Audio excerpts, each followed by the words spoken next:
OK, aujourd'hui, on plonge dans une des théories les plus marquantes et controversées de la politique moderne. C'est une idée qui a vraiment redéfini la carte du monde après la guerre froide. Je parle bien sûr du fameux choc des civilisations de Samuel Huntington.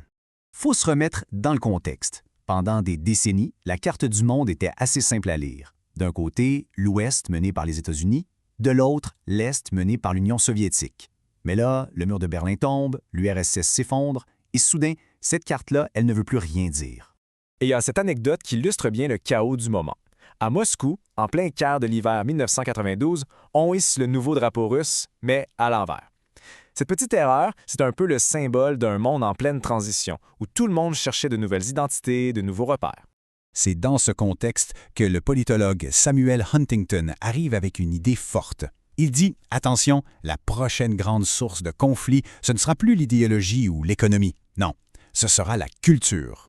Alors, avant même de nous dévoiler sa propre carte, Huntington y fait un peu le tour du propriétaire. Il examine d'abord les autres modèles qui existaient à l'époque, juste pour nous montrer pourquoi, à son avis, ils étaient, disons, dépassés.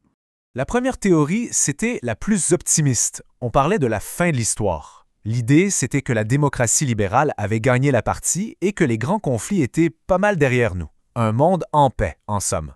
Mais comme Huntington le souligne, cette belle illusion d'harmonie, elle n'a pas duré longtemps.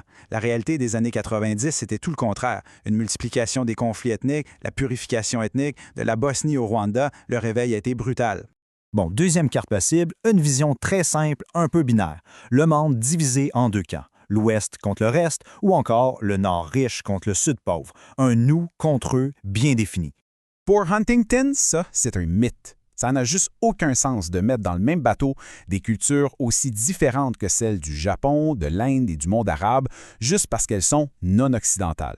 La réalité est beaucoup, beaucoup plus complexe que ça. Et la troisième carte, qui était populaire chez les penseurs qu'on appelle réalistes, c'était de voir le monde comme une sorte de jungle.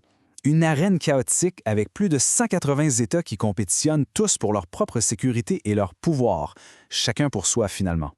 Mais là aussi, il manque un morceau crucial du casse-tête, la culture. Huntington va remarquer que les valeurs, les traditions, les institutions, tout ça, ça influence énormément la façon dont un pays voit ses propres intérêts. Et qu'est-ce qui arrive? Les pays qui ont des cultures semblables ont tendance à s'aligner. Donc, après avoir démantelé une par une les cartes existantes, Huntington propose la sienne. Une nouvelle façon de voir le monde, pas organisée autour des idéologies ou des États-nations, mais autour de grandes civilisations. Et c'est quoi une civilisation pour lui? C'est le plus grand groupe culturel auquel on peut s'identifier. C'est défini par la langue, l'histoire, les coutumes et surtout, la religion. C'est le nous le plus large possible, juste avant d'être simplement humain. Et voilà sa carte.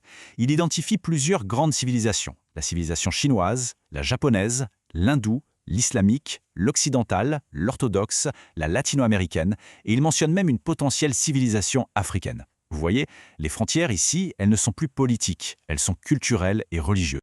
Et c'est là que ça devient intéressant. Selon cette nouvelle carte, les conflits les plus dangereux à venir ne se passeront pas n'importe où. Ils vont éclater le long de ce qu'il appelle les lignes de faille, là où ces immenses plaques tectoniques se rencontrent et se frottent.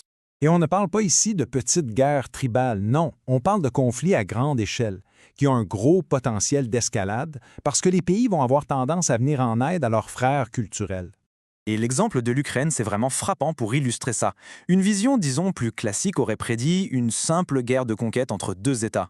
Mais la carte de Huntington, elle, prédisait quelque chose de bien plus nuancé. Une possible fracture à l'intérieur même de l'Ukraine. Une fracture qui suivrait justement cette fameuse ligne de faille entre l'Ouest uniate et l'Est orthodoxe. C'est pas du tout la même lecture des événements. Pour Huntington, cette tension mondiale, elle est nourrie par deux grands moteurs. D'un côté, l'Occident, convaincu que ces valeurs sont universelles et que tout le monde devrait les adopter, et de l'autre, des civilisations non occidentales qui gagnent en puissance et qui, de plus en plus, veulent réaffirmer leurs propres valeurs culturelles. Mais attention, la théorie de Huntington ne fait pas que prédire des conflits. Elle se termine avec une conclusion assez surprenante, un vrai paradoxe. D'un côté, il est clair, oui, ces guerres sur les lignes de faille civilisationnelles sont la plus grande menace pour la paix mondiale. C'est la principale source d'instabilité. Mais Et c'est ça, le cœur du paradoxe. Ces mêmes conflits sont aussi notre meilleure protection contre une nouvelle guerre mondiale. L'idée, c'est qu'en contenant les conflits à l'intérieur de ces blocs ou entre ces blocs, on évite un embrasement généralisé comme les guerres idéologiques du 20e siècle. Alors, la carte du monde de Huntington, elle reste extrêmement controversée, bien sûr, mais elle nous force à nous poser une question fondamentale pour notre avenir à tous. La culture est-elle la division ultime de notre monde ou est-ce qu'une civilisation vraiment universelle est encore possible? La question reste ouverte.